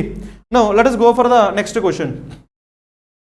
Let us answer question number 17, okay. So question number 17 మనకి ఏమడిగాడు చూడండి, మనకి given below are 4 jumbled sentences, pick the option that gives the correct order, right. So మనకి ఏమడిగాడు, మనకి parajumble question, right. ఇచ్చిన statements అనేవి ఆర్డర్లో లేవు, వాటి మనం ఏం చేయాల్సి ఉంటుంది ఆర్డర్లో అరేంజ్ చేయాల్సి ఉంటుంది, ఓకేనా. Let us do that, right. So మనకి స్టేట్మెంట్ ఏముందో చూడండి. So Mulla Nasiruddin open a high cutting saloon and was ready to welcome his customer, right. So first మనకి నసీరుద్దీన్ అనే ఒక పర్సన్ గురించి మనం సో రైట్ సో ఇంట్రడ్యూస్ చేసాం. అని ఏం చేశాడంటే ఒక హెయిర్ కటింగ్ సెలూన్ ఓపెన్ చేశాడంట. Next one B. So Mulla he said sheepishly. మనకి నార్మల్గా షీపిస్లీ అంటే మీనింగ్ ఏంటంటే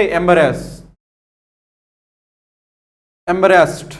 షీపిష్ మీనింగ్ మనకి ఏంటి embarrassed, right. So Mulla he అంటే మనకి హీ ఎవడో తెలియదండి, కాబట్టి మనం సో డైరెక్ట్గా మనం బీతో స్టార్ట్ చేయలేం, రైట్. సో కాబట్టి ఎక్కడైనా బీతో ఉంటుంది దాన్ని ఏం చేయొచ్చు, మనం ఎలిమినేట్ చేయొచ్చు, బీతో స్టార్ట్ చేయలేం. ఎందుకంటే మనం ఏమంటున్నాం ముల్లా అంటే ముల్లా అంటే ఎవరు ఇక్కడ ముల్లా నషీరుద్దీన్, రైట్. హీ అంటే హీ ఎవరో తెలియదు కాబట్టి మనం బీతో స్టార్ట్ చేయలేం, రైట్. నెక్స్ట్ మనకి ఏముంది, just take out all the grey strands from my beard and make me look very young. ఈ స్టేట్మెంట్ ఎవరు చెప్పి ఉండాలి, సో ఎవరైతే ఇక్కడ ఉన్నాగా he said sheepishly my new wife is coming home today. So తర్వాత ఈ స్టేట్మెంట్ చెప్పుకున్నాడు. మనకి బీ తర్వాత ఏం రావాలి, సి రావాలి, కాబట్టి బీసీ రావాలి, రైట్. సో బీసీ కాబట్టి మనకి ఏముంది, బీసీ ఉంది, ఇక్కడ మనకి ఏముంది, బీసీ ఉంది, రైట్. ఇప్పుడు మనకి ఈ రెండింటిలో ఒకటి ఆన్సర్ అయితే, రైట్. లాస్ట్ స్టేట్మెంట్ చూద్దాం, right. Being the first day, being the first day అంటే ఎవరికి ఫస్ట్ డే మనకి ఇది ముల్లా నషీరుద్దీన్, ఎందుకంటే ఆయన ఏం చేశాడు, ఒక హెయిర్ కటింగ్ సెలూన్ ఓపెన్ చేశాడు కాబట్టి దానికి first day, right. Being the first day a lot of people came and among them was a man in his early 50s with a flowing beard. First time మనకి ఈ early man గురించి చెప్పాడు కాబట్టి మనం దేంతో స్టార్ట్ అవ్వాలి, ఇక్కడ చూడండి మనకి ముల్లా నషీరుద్దీన్ ఓపెన్ ఏతో స్టార్ట్ అవ్వాలి, ఆ తర్వాత మనకి ఫస్ట్ డే కాబట్టి ఏం రావాలి, డి రావాలి, అంటే ఏడి రావాలి, రైట్. ఏడి ఎక్కడ వచ్చి మనకి డి, ఆ తర్వాత ఏం చేయాలంటే ఈ పర్సన్ గురించి చెప్పాలి, రైట్. ఆ పర్సన్ ఏం చెప్పాడు మనకి, వాళ్ళ న్యూ వైఫ్ కమింగ్ వస్తుందంట, అందుకని ఆయన యంగ్గా కనిపించాలి కాబట్టి గ్రే సో రైట్ బియర్డ్ని కట్ చేయమని చెప్పాడు. కాబట్టి మనకి ఆన్సర్ ఏమైందంటే సో ఏడి బీసీ, మనకి ఏమైంది మనకి A D B C, so A D B and C. So for this question number 17 our answer is what, option B. Now let us go for the next question, okay. Let us answer question number 18, okay. Same way మనకి select the most appropriate synonym of the given word, right. So మనకి ఏమడిగాడంటే మనకి right అనోడైడ్. మనకి అనోడైడ్ అంటే మీ బేసిక్గా meaning ఏంటంటే pain killer అండి, drug, ఓకేనా. పెయిన్ కిల్లర్ డ్రగ్నే ఏమంటారంటే అనోడైడ్ అంటారండి. పెయిన్ కిల్లర్ డ్రగ్నే ఏమంటారు, అనోడైడ్. ఇది కాకుండా మనకి ఇంకో మీనింగ్ కూడా ఉంది, అది మనకి ఏంటంటే ఇన్నోక్యూస్, గుర్తుపెట్టుకుని, రైట్. ఇన్నోక్యూస్ అంటే మీనింగ్ ఏంటంటే హార్మ్లెస్. ఇన్నోక్యూస్ అంటే మీనింగ్ ఏంటి, హార్మ్లెస్, గుర్తుపెట్టుకుని. మనకి బేసిక్గా ఎనోడైన్ అంటే మీనింగ్ ఏంటి, ఎనోడైన్ అంటే సో పెయిన్ కిల్లర్ డ్రగ్నే ఏమంటారంటే ఎనోడైన్ అంటారు, అదొక మీనింగ్. ఇంకో మీనింగ్ మనకి ఏంటి, ఇన్నోక్యూస్ అంటే మీనింగ్ ఏంటి, హార్మ్లెస్. కాబట్టి మనకి ఏమడిగాడు మనకి, సో సినిమా యాంటీనమా, సినిమా అడిగాడు. హార్మ్లెస్కి సినిమా ఏమేదో చూద్దాం, రైట్. మనకి హాస్టైల్ అంటే మీనింగ్ ఏంటంటే అన్ఫ్రెండ్లీ. హాస్టైల్ అంటే మీనింగ్ ఏంటి మనకి అన్ఫ్రెండ్లీ, కాబట్టి మనకి ఇది కాదండి, రైట్. హాస్టైల్ కాదు. హాస్టైల్కి ఆపోజిట్ ఏమైందంటే రైట్ ఎమియబుల్ అయితే, రైట్. ఏమైంది మనకి ఎమియబుల్ అంటే మనకి ఏంటి ఫ్రెండ్లీ, కాబట్టి హాస్టైల్ అయితే కాదు. నెక్స్ట్ మనకి ఏముంది, సో గైగాంటిక్, రైట్. మనకి జైగాంటిక్ అంటే మీనింగ్ ఏంటంటే హ్యూజ్. జైగాంటిక్ అంటే మనకి ఏంటి హ్యూజ్. దీనికి ఆపోజిట్ ఏమైందంటే టినీ అయిద్దండి, టినీ అంటే మనకి ఏంటి స్మాల్. జైగాంటిక్ ఆపోజిట్ మనకి ఏమైంది టినీ అంటే మనకి ఏంటి స్మాల్, రైట్. నెక్స్ట్ మనకి ఏముంది బినైన్. మనకి బినైన్కి ఆపోజిట్ ఏమైందంటే మాలిగ్నెంట్, ఓకేనా. ఈ 2 వర్డ్స్ గుర్తుపెట్టుకుని, రైట్. Benign, malignant. బినైన్లో మనకి ఏముంది, బెన్ ఉందండి, రైట్. నార్మల్గా రూట్ వర్డ్ బెన్ ఉంటే మీనింగ్ ఏమైందంటే గుడ్, ఓకేనా. రూట్ వర్డ్ బెన్ ఉంటే మీనింగ్ ఏమైంది good, right. Root word mall ఉంటే మీనింగ్ ఏమైందంటే బ్యాడ్, ఓకేనా. బెన్ ఉంటే గుడ్, మాల్ ఉంటే బ్యాడ్. సో బినైన్ అంటే మీనింగ్ ఏంటంటే హార్మ్లెస్. బినైన్ అంటే మీనింగ్ ఏంటి, హార్మ్లెస్, ఓకే. మాలిగ్నెంట్ మీనింగ్ ఏమైందంటే హార్మ్ఫుల్. ఈ మీనింగ్స్ గుర్తుపెట్టుకోండి, right. So benign, malignant, right. So Ben అంటే గుడ్, మాల్ అంటే బ్యాడ్, కాబట్టి బినైన్ అంటే మీనింగ్ ఏమైంది, హార్మ్లెస్ అవుతుంది. మాలిగ్నెంట్ అంటే ఏమైంది, హార్మ్ఫుల్ అవుతుంది, రైట్. సో ఇందుకే ఇక్కడ మనం ఎక్కడ యూజ్ చేస్తామంటే మనకి క్యాన్సర్ ట్యూమర్స్ గురించి చెప్పేటప్పుడు, ఓకేనా. క్యాన్సర్ ట్యూమర్స్ ఎలా క్లాసిఫై చేయొచ్చు అంటే harmful tumours or harmless tumours, right. Harmful tumours ఏమంటారంటే మాలిగ్నెంట్ ట్యూమర్స్ అంటారు. హార్మ్లెస్ ట్యూమర్స్ ఏమంటారంటే బినైన్ ట్యూమర్స్ అంటారు, రైట్. ఇది కాకుండా బినైన్కి ఇంకో మీనింగ్ కూడా ఉంది, అదే మనకంటే కైండ్ అంటారండి, కైండ్. సో అది పక్కన పెడితే బినైన్ మీనింగ్ అంటే మనకి హార్మ్లెస్. మనకి అడిగింది మనకి ఏంటి, అనోడైన్. సో అనోడైన్ అనే వర్డ్కి మనకి ఏమడిగాడు అంటే మనకి సినోనిమ్ అడిగాడు, రైట్. సినోనిమ్ మనకి ఏమైంది, హార్మ్లెస్ కాబట్టి హార్మ్లెస్ అనే మీనింగ్ ఏమిస్తుందంటే మనకి బినైన్ అనే వర్డ్ ఇస్తుంది. కాబట్టి ఆబ్వియస్గా ఫర్ క్వశ్చన్ నెంబర్ 18కి మన ఆన్సర్ ఏమవుతుందంటే option C. Now let us go for the next question. Let us answer question number 19, okay. So మనకి డైరెక్షన్ చదువుదాం ఫస్ట్, రైట్. డైరెక్షన్ మనకి ఏమన్నా చూడండి, select the segment in the sentence which contains the grammatical error, right. So ఎక్కడైతే మనకి grammatical error ఉంటుందో దాన్ని మనం ఐడెంటిఫై చేయాలి. మనకి spotting errors. Let us answer this one, right. Oh dear, the audio is one of the channel on television is not clear at all. ఇక్కడ మనకి easy question, right. మనకి ఇక్కడ సో టెలివిజన్ ఛానల్ అనేది క్లియర్గా లేదంటే audio. So కాకపోతే మనకి point ఏంటంటే మనకి ఏమొచ్చింది, 1 of the channel. ఏమొచ్చింది ఇక్కడ 1 of the channel. ఇందులో మనకి ఆఫ్ అనేది ఇంపార్టెంట్, రైట్. నార్మల్గా ఆఫ్ అనేది మనకి ఏంటంటే ప్రిపోజిషన్ కదా, ఆఫ్ అనేది మనకి ఏంటి ప్రిపోజిషన్, రైట్. ఆఫ్ అనే ప్రిపోజిషన్ మనం ఎలా ఇచ్చేస్తామంటే ఒకటి పొజిషన్ చూపించడం కోసం. దేనికోసం మనకి పొజిషన్ అంటే మీనింగ్ ఏంటంటే ఓనర్షిప్ అండి. సపోజ్ ఇలా అన్నాను, right. The principal of the college, the principal of the college అన్నాం అనుకోండి. The principal of the college అన్నప్పుడు ఇక్కడ ఆఫ్ యూజ్ చేసాం కదా, అక్కడ మీనింగ్ ఏంటంటే కాలేజ్ యొక్క ప్రిన్సిపల్ అన్నప్పుడు మనకి ఏమైందండి, ఇది పొజిషన్ అయిద్దండి. ఏమైంది మనకి ఇది పొజిషన్. అలా కాకుండా ఇంకోటి మనకి ఏంటంటే సెలక్షన్ కోసం ఆఫ్టర్ దేనికోసం యూజ్ చేయొచ్చు మనం, సెలక్షన్. అంటే ఎలా ఉంటుందంటే ఎలా right. So one of the principals అన్నప్పుడు మనకి ఆఫ్ దేనికోసం, మనకి ప్రిన్సిపల్స్ అన్నట్లో అందరిలో ఒకరి గురించి మాట్లాడుతుంది కాబట్టి సెలక్షన్. అంటే ఆఫ్ అనే ప్రిపోజిషన్ని మనం ఎలా యూజ్ చేయొచ్చు, to show position or to show selection. ఈ కంటెక్స్ట్ మనం ఎలా యూజ్ చేసామంటే సెలక్షన్ కోసం యూజ్ చేసాం రైట్. ఎప్పుడైనా సరే మనం సెలెక్ట్ చేసుకోవాలండి రైట్. మనం సెలెక్ట్ చేసుకోవాలంటే అక్కడ ఒకటే ఉందనుకోండి, ఒక్కటే ఉంటే మనం సెలెక్ట్ చేసుకోగలుగుతామా, నో. మనం సెలెక్ట్ చేసుకోవాలంటే అక్కడ మినిమం ఎన్ని ఉండాలి, మినిమం 2 ఉండాలి. మినిమం 2 ఉండాలంటే అది సింగులర్ ప్లూరల్. కాబట్టి ఎప్పుడైనా సరే ఆఫ్ని సెలక్షన్ కోసం యూజ్ చేసినప్పుడు ఆ ఆఫ్ తర్వాత మనకు వచ్చే నౌన్ అనేది ఆల్వేస్ ప్లూరల్ ఉండాలి. మనకి ప్లూరల్, ఎందుకంటే ప్లూరల్ ఉంటేనే వాటిలోంచి మనం సెలెక్ట్ చేయగలుగుతాం రైట్. సో కాబట్టి ఇక్కడ మనకి ఏముండాలి ఇక్కడ, so one of the channel అనకూడదు, ఏమన్నా వన్ ఆఫ్ ద ఛానల్స్. ఎందుకంటే రీజన్ ఏంటి, ఆఫ్ అనేది మనం దేనికోసం యూజ్ చేస్తున్నాం, సెలక్షన్. ఆఫ్ని సెలక్షన్ కోసం యూజ్ చేస్తే సెలక్షన్ కాబట్టి మనం ఒక దాని నుంచి సెలెక్ట్ చేయలేం కాబట్టి అక్కడ అట్లీస్ట్ 2 ఉండాలి. కాబట్టి 2 ఉంటే ఏమైతే మనకి ప్లూరల్ అయింది. కాబట్టి వన్ ఆఫ్ తర్వాత మనకి ఏం రావాలంటే ప్లూరల్ నౌన్ రావాలి. కాబట్టి వన్ ఆఫ్ ద ఛానల్స్ అనాలి కానీ వన్ ఆఫ్ ద ఛానల్ అనకూడదు. కాబట్టి మనకి ఏముంది చూడండి ఇక్కడ, one of the channel. So option ఏమవుతుంది మనకి A. So for this question number 19 our answer is what, option A. Now let us go for the next question. Let us answer question number 20. Okay, so question number 20 మనకి ఏముందో చూడండి. Select the option that is passive form of the sentence. మనకి ఇచ్చింది మనకి ఎందులో ఉంది, active voice లో ఉంది. దానికి ఏం కావాలి, మనకి ప్యాసివ్ వాయిస్ కావాలి రైట్. ఇప్పుడు మనం చూద్దాం మనకి ఏముందో, ద బ్యాట్స్మెన్ మనకి ఏంటి సబ్జెక్ట్, హ్యాడ్ హిట్ మనకి ఏంటి వర్బ్, ద బాల్ ఏమైతే మనకి ఆబ్జెక్ట్, రిమైనింగ్ అంతా మనకి ఎక్స్ట్రా ఇన్ఫర్మేషన్ పక్కన పెట్టండి రైట్. మనకి యాక్టివ్ వాయిస్ నుంచి ప్యాసివ్ వాయిస్ కన్వర్ట్ చేసేటప్పుడు ఎక్స్ట్రా ఇన్ఫర్మేషన్ మనం ఏం చేంజ్ చేయం, యాజ్ ఇట్ ఈస్గా ఉంటుంది. కాబట్టి మనకి అబ్జర్వ్ చేయాల్సింది ఏంటంటే సబ్జెక్టు వర్బ్ ఆబ్జెక్ట్ని జాగ్రత్తగా అబ్జర్వ్ చేయాలి రైట్. మనకి సబ్జెక్ట్ ఆబ్జెక్ట్ అయిపోద్ది, ఆబ్జెక్ట్ ఏమైంది సబ్జెక్ట్ అయిపోద్ది రైట్. మనకి ఏముంది, ద బాల్. నెక్స్ట్ ఏముంది, హ్యాడ్ హిట్ కదా, అంటే మనకి ఇది పాస్ట్ పర్ఫెక్ట్లో ఉంది రైట్. మనకి ఎప్పుడైనా సరే యాక్టివ్ వాయిస్లో కానీ సో హ్యాడ్ లేదంటే హ్యాడ్ ప్లస్ V3 వచ్చింది అనుకోండి రైట్. యాక్టివ్ వాయిస్లో హ్యాడ్ ప్లస్ V3 వస్తే ప్యాసివ్ వాయిస్లో ఏం రావాలి, మనకి హ్యాడ్గానే ఉండాలి. ప్లస్ మనకి ప్యాసివ్ వాయిస్లో ఆల్వేస్ ఏం ఉండాలంటే బీ ఫామ్ ప్లస్ V3 ఉండాలి మనకి be form plus V3.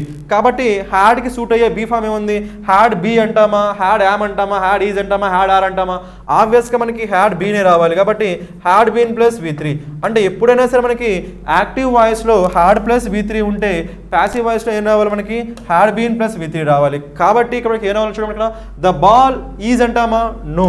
The ball was అంటామా, నో. ద బాల్ ఈజ్ అంటామా, no. The ball had been hit. కాబట్టి హ్యాడ్ హిట్కి మనకి ఆ ప్యాసివ్ వాయిస్ ఏమైంది, హ్యాడ్ బీన్ హిట్. కాబట్టి ఆన్సర్ ఏమైందంటే option D. So that is the reason for this question number 20. Our answer is what, option D. Let us go for the next question. Let us answer question number 21. Okay, so 21 ఏముందో చూడండి. So select the most appropriate option to fill in the blank right. So మనకి ఏమంటే మనకి appropriate option choose చేసుకోవాలంట. So fill in the blanks question right. Let us answer this one. The reporter asked the politician, as a woman leader, what are some of the major dash that you face? అంటే as a women లీడర్గా మీరు face చేస్తున్న, so ఏం face చేస్తారు, మనకి face చేస్తున్న challenges face చేస్తారా, లేదంటే క్రాషెస్ ఫేస్ చేస్తారా, కంటెస్టా, లేదంటే క్రంచెస్. నార్మల్గా క్రంచెస్ అంటే ఇది ఒక టైప్ ఆఫ్ ఎక్సర్సైజ్ అండి రైట్. అబ్డామినల్ ఎక్సర్సైజ్ కాబట్టి తీసేయండి రైట్. నెక్స్ట్ మనకి మేజర్ ఫేస్ అంటున్నాం రైట్. సో ఏం ఫేస్ చేస్తారు వాళ్ళు, క్రాషెస్. మనకి క్రాష్ అని తెలిసిందిగా మనకి, సో డ్యామేజ్ అవ్వడం ఏమంటే క్రాష్ అంటాం రైట్, డాష్ ఇవ్వడం రైట్. సో మనకి క్రాషెస్ కాదు. నెక్స్ట్ మనకి ఏముంది, సో ఏం ఫేస్ చేస్తారు, కంటెస్ట్ ఫేస్ చేస్తారా, ఛాలెంజెస్ ఫేస్ చేస్తారా. ఆబ్వియస్గా ప్రాబ్లమ్స్ కానీ ఛాలెంజెస్గా మనం ఫేస్ చేస్తాం కాబట్టి ఏం తీసుకోవాలి మనకి, సో ఏ. ఉమెన్ లీడర్గా ఎలాంటి ఛాలెంజెస్ ఫేస్ చేస్తారు. కాబట్టి ఆన్సర్ ఏమవుతుంది మనకి, option A. Let us go for the next question. Let us answer question number 22. Okay, so మనకి ఏముందో చూడండి, select the most appropriate option to fill in the blank. Again మనకి ఫిల్ ఇన్ ద బ్లాంక్ వచ్చినాయి. So ఏముందో చూడండి, so earthquake inspection dash that the two ancient buildings that remained intact after the Hiroshima bombing in Tokyo would not withstand a strong tremor. Okay, so మనకి ఏమన్నాడు మనకి right. చూడండి ఏముంది మనకి earthquake inspection dash that అన్నప్పుడు మనకి earthquake inspection ఇక్కడ ఏదో సబ్జెక్ట్ ఇదంతా ఏంటి మనకి ఇది సబ్జెక్ట్ మనకి ఏం రావాలి వర్బ్. సో అది ఏం చేసింది so the two ancient buildings so Hiroshima బాంబింగ్లో ఏవైతే సో రైట్ సో పడిపోకుండా ఉన్నాయో డ్యామేజ్ కాకుండా ఉన్నాయో అవి ఇంకో స్ట్రాంగ్ టెమర్ని అవి ఫేస్ చేయలేవు అని చెప్తున్నారు రైట్ వాటిని ఈల్డ్ చేయలేవు అని చెప్తున్నారు కాబట్టి అలాంటి మీనింగే రావాలి రైట్. చూడండి మనకి సో ఎర్త్క్వేక్ ఇన్స్పెక్షన్ చేసిన తర్వాత దేనైనా సరే ఇన్స్పెక్షన్ చేసిన తర్వాత ఏం చేస్తారు అది సో ఇన్స్పెక్షన్ కానీ ఎగ్జామినేషన్ కానీ చేసినప్పుడు దాన్ని ఏం చేస్తారు చేసి దాన్ని బయట పెడతారు కాబట్టి షో చేస్తారు డిస్ప్లే చేస్తారు రివీల్ చేస్తారు అలాంటి మీనింగే రావాలి. ఇన్స్పెక్షన్ చేసిన తర్వాత ఏం జరిగింది రిట్రాక్ట్ మీనింగ్ ఏంటి టేక్ బ్యాక్. సో ఇన్స్పెక్షన్ చేసిన తర్వాత take back no. Inspection resume అంటే మనకి ఏంటి మళ్ళీ సో స్టార్ట్ కానీ స్టాప్ కానీ రిజ్యూమ్ అంటే మనకి ఏంటి స్టార్టింగ్ అగైన్. ఇన్స్పెక్షన్ మళ్ళీ స్టార్ట్ చేస్తున్నారా నో. నెక్స్ట్ మనకి ఏముంది రివీల్. ఇన్స్పెక్షన్ ఏం చేస్తుంది మనకి రివీల్ కాబట్టి మనకి ఆబ్వియస్గా సరిపోతుందా రివీల్ చేసింది రైట్. అక్కడ ఇన్స్పెక్షన్ జరిగింది ఎగ్జామినేషన్ జరిగింది దానిలో వచ్చే ఫైండింగ్స్ అంట ఆ ఫైండింగ్స్ ఏం చేస్తారు రివీల్ చేస్తారు. అవి ఏం రివీల్ చేసిందంటే ఇంకొక ట్రెమర్ని ఇంకో స్ట్రాంగ్ ట్రెమర్ని అవి విత్ స్టాండ్ కాలేవు అని అంటున్నారు కాబట్టి మనకి ఏం రావాలంటే అక్కడ సో రివీల్డ్ అనే రావాలి రైట్. నెక్స్ట్ మనకి ఏముంది రీడైరెక్టెడ్. సో రీడైరెక్టెడ్ కూడా రాదు కదా సో మనకి ఇలా ఇన్స్పెక్షన్ అంటున్నాం కాబట్టి ఇన్స్పెక్షన్ ఏం చేస్తుంది రివీల్ చేస్తుంది. ఇది మనకి కలగేషన్ అంటాం అని గుర్తుపెట్టుకుని రైట్. ఇన్స్పెక్షన్ కానీ ఎగ్జామినేషన్ కానీ ఏం చేస్తాయి అవి రివీల్ చేస్తాయి ఓకేనా. కాబట్టి ఆన్సర్ ఏమవుతుంది ఇక్కడ for question number 22 our answer is what option C. Now let us go for the next question. Let us answer question number 23 okay. So మనకి ఏముందో చూడండి select the word which means the same as the group of words given అంటే మనకి ఏమడిగారంటే మనకి one word substitution అడిగారంటే one word substitution దేనికి small room where dishes are wash right. So dishes wash చేసే రూమ్ని ఏమంటారు రైట్. సో ఆబ్వియస్గా మనకి ఆన్సర్ ఏమైందంటే స్కల్లరీ అయిద్దండి ఏమైంది మనకి స్కల్లరీ. ఇది గుర్తుపెట్టుకోండి రైట్. డిషెస్ వాష్ చేసే రూమ్ని ఏమంటారు స్కల్లరీ. ఇప్పుడు రిమైనింగ్ వర్డ్స్ నేను చెప్తాను రైట్. సో మనకి ప్యాంట్రీ అంటే మీనింగ్ ఏంటంటే స్టోర్ రూమ్ అని చెప్పొచ్చు అండి స్టోర్ రూమ్. ప్యాంట్రీ అన్నా లేడర్ అన్న ఓకేనా. లేడర్ అన్నా ప్యాంట్రీ అన్న మనకి ఏంటి స్టోర్ రూమ్. మీరు ఏం స్టోర్ చేస్తారంటే నార్మల్గా ఫుడ్ ఓకేనా ఫుడ్ స్టోర్ చేస్తారు. అదేవిధంగా మనకి సో మనకి ఉంటాయి కదా మనకి ఏంటి యూజ్ చేసే సో సామాన్లు ఉంటాయి కదా వాటిని ఏమంటే మనకి other things food and other things సింపుల్గా ఎందుకంటే అన్నీ వస్తాయి అందులో ఓకేనా. సో ఫెర్టిలైజర్స్ కావచ్చు ఇన్సెక్టిసైడ్స్ కావచ్చు అన్నీ కూడా. సో ఫుడ్ ఇంకా అదర్ థింగ్స్ని స్టోర్ చేసే ప్లేస్ని ఏమంటాం మనం కూడా ప్యాంట్రీ అంటాం లేదంటే లాడర్ అంటాం రైట్. నెక్స్ట్ మనకి ఏముంది యాంటే. నార్మల్గా యాంటే అంటే బిఫోర్ ముందుండే రూమ్ని ఏమంటామంటే మనం తెలుగులో అయితే వరండా అంటామని తెలుగులో అయితే వరండా ముందుండే అంటే పెద్ద రూమ్కి హాల్ కంటే ముందుండే రూమ్ని ఏమంటాం మనం సో యాంటే రూమ్ అంటాం. అది అలా కాకుండా మనకి ఇంకో మీనింగ్ ఏంటంటే మనకి సో మనకి తెలుగులో అయితే వరండా అంటాం రైట్. ఇంగ్లీష్లో మనకి ఏమంటే మనకి వెయిటింగ్ రూమ్ అని చెప్పొచ్చు అండి వెయిటింగ్ రూమ్ ఓకే. ఎందుకంటే యాంటే అంటే బిఫోర్ ఓకేనా యాంటే మనకంటే బిఫోర్ కాబట్టి మనకి యాంటే రూమ్ అంటే మనకి బిఫోర్ అంటే ముందుండే రూమ్ అంటే ఏమైతే మనకి వెయిటింగ్ రూమ్. సో మొత్తానికి అయితే for this question number 23 our answer is what option C. Let us go for the next question. Let us answer question number 24 okay. So మనకి ఏముందో చూడండి so select the alternative that will improve the underlined part of the sentence in case there is no improvement select no improvement అంటే మనకి sentence improvement questions అండి ఓకేనా. ఈ sentence improvement question మనకి ఏమైందో చూద్దాం right.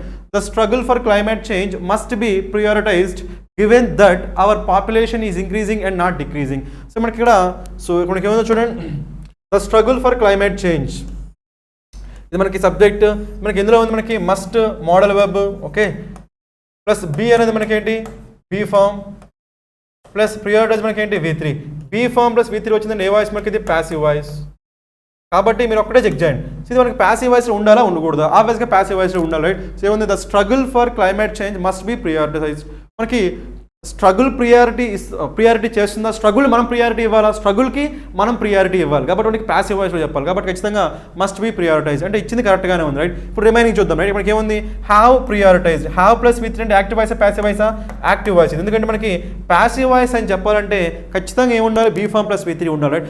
Be form plus V3 ఉంటేనే passive voice ఇక్కడ మనకి బీ ఫామ్ ప్లస్ V3 లేదు కాబట్టి ఇది యాక్టివ్ వాయిస్ కాబట్టి ఎలిమినేట్ చేయండి ఎందుకంటే మనకి స్టేట్మెంట్ అనేది ఎందులో ఉండాలి ప్యాసివ్ వాయిస్లో ఉండాలి. Next one so could prioritise model web plus V1 again active voice మనకు కావాల్సిన మనకి ఏంటి ప్యాసివ్ వాయిస్ కాబట్టి దీన్ని ఎలిమినేట్ చేయండి. నెక్స్ట్ వన్ మనకి ఏముందో నో ఇంప్రూవ్మెంట్ ఆబ్వియస్గా నో ఇంప్రూవ్మెంట్. నెక్స్ట్ మనకి ఏముంది is prioritising be form plus V4 again active voice be form plus V3 ఉంటేనే ప్యాసివ్ వాయిస్ కాబట్టి ఇది కూడా మన ఆన్సర్ కాదు. సో అన్ని ఎలిమినేట్ చేసి మనం మిగిలింది ఏముంది నో ఇంప్రూవ్మెంట్. సో అదే కాబట్టి మస్ట్ బి ప్రియారిటైజ్ అండ్ ఏమైతే మనకి ఆన్సర్ అవుతుంది కాబట్టి for this question number 24 our answer is what option C. Let us go for the next question. That is answer question number 25 right. అడిగింది మనకి ఏముందో చూడండి, select the word with the correct spelling. So ఈసారి మనకి ఏమడిగాడంటే correct spelling మనం చూస్ చేసుకోమని right. So ప్రతిసారి మనకి ఇన్కరెక్ట్ స్పెల్లింగ్ కదా, కానీ ఈసారి మనకి ఏముంది కరెక్ట్ స్పెల్లింగ్ ఉంది రైట్. సో ఇచ్చిన వాటిల్లో ఎక్కడ మనకి కరెక్ట్ స్పెల్లింగ్ ఉందో చూస్ చేసుకోవాలి రైట్. మనం చూడండి మనకి ఏముంది ససెప్టబుల్ ఉంది ఓకేనా, ససెప్టబుల్ రైట్. మనకి ససెప్టబుల్ స్పెల్లింగ్ ఏంటి, మనకి SUSEPTIBLE, దీన్ని ఏమంటాం మనం ససెప్టబుల్ అంటారు. మనకి SCE ఉండాలి కానీ ఓన్లీ CE ఉంది కాబట్టి అది ఆన్సర్ కాదు. మనకి ససెప్టబుల్ అంటే మీనింగ్ ఏంటంటే వల్నరబుల్ అని చెప్పొచ్చు అండి, వల్నరబుల్. సో కాబట్టి ఇది మనకి ఏముంది మిస్టేక్ ఉంది, ఇది మనకి ఆన్సర్ కాదు. మనకి కావాల్సిన మనకి ఏంటి కరెక్ట్ స్పెల్లింగ్. నెక్స్ట్ మనకి ఏముంది ప్రొపెన్సిటీ ఓకేనా. ప్రొపెన్సిటీ మనకి ఏం రావాలంటే ప్రొపెన్సిటీ N రావాలి, ప్రొపెన్సిటీ NSSITY. మనకి ఏముంది C రాకూడదు, మనకి ఏముండాలి మనకి ప్రొపెన్సిటీ S ఉండాలి కాబట్టి మనకి అది స్పెల్లింగ్ మిస్టేక్ రైట్. నెక్స్ట్ మనకి ఏముంది ఇంపెక్కబుల్, ఇది కరెక్ట్గా ఉంది కదా. నార్మల్గా పెక్కబుల్, పెక్క అంటే ఏంటి మిస్టేక్, మనకి పెక్క అంటే మిస్టేక్ ఎందుకంటే మనకి ఇలాంటి వర్డ్ ఒకటి ఉంటుందండి పెక్కాడిల్లో అంటారు, ఏమంటారు పెక్కాడిల్లో. పెక్కాడిల్లో అంటే మీనింగ్ ఏంటంటే minor mistake, okay minor mistake, minor mistake. Peccadillo అంటే minor mistake or fault, you can say minor mistake or fault. కాబట్టి మనకి పెక్క అంటే ఏంటి ఫాల్ట్, కాబట్టి ఇంపెక్కబుల్ అంటే ఏమైతే ఇమ్ అంటే నాట్, ఐఎం అంటే ఏంటి నాట్, పెక్క అంటే ఏంటి ఫాల్ట్ అంటే నో ఫాల్ట్ ఎట్ ఆల్ అంటే మనకి ఏంటి ఫాల్ట్లెస్.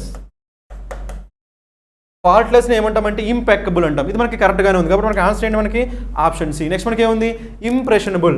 మనకి ఇంప్రెషనబుల్ అప్పుడు ఏముండాలంటే డబుల్ S ఉండాలండి రైట్. డబుల్ S ఉంటే అప్పుడు ఏమైతే ఇంప్రెషనబుల్ అది రైట్. ఇంప్రెషనబుల్ అంటే మీనింగ్ ఏంటంటే easily influenced, easily influenced right. కాబట్టి మనకి ఇది మనకి కూడా డబుల్ S ఉండాలి కాబట్టి ఇది కూడా ఎర్రరే, ఇక్కడ S ఉండాలి కాబట్టి ఇది కూడా ఎర్రరే, ఇక్కడ S ఉండాలి కాబట్టి ఇది కూడా ఎర్రరే. సో ఒకే వర్డ్ కరెక్ట్గా ఉంది, మనకి ఇంపెక్కబుల్ అనే వర్డ్ మాత్రమే కరెక్ట్గా ఉంది కాబట్టి for this question number 25 hour answer is what option C.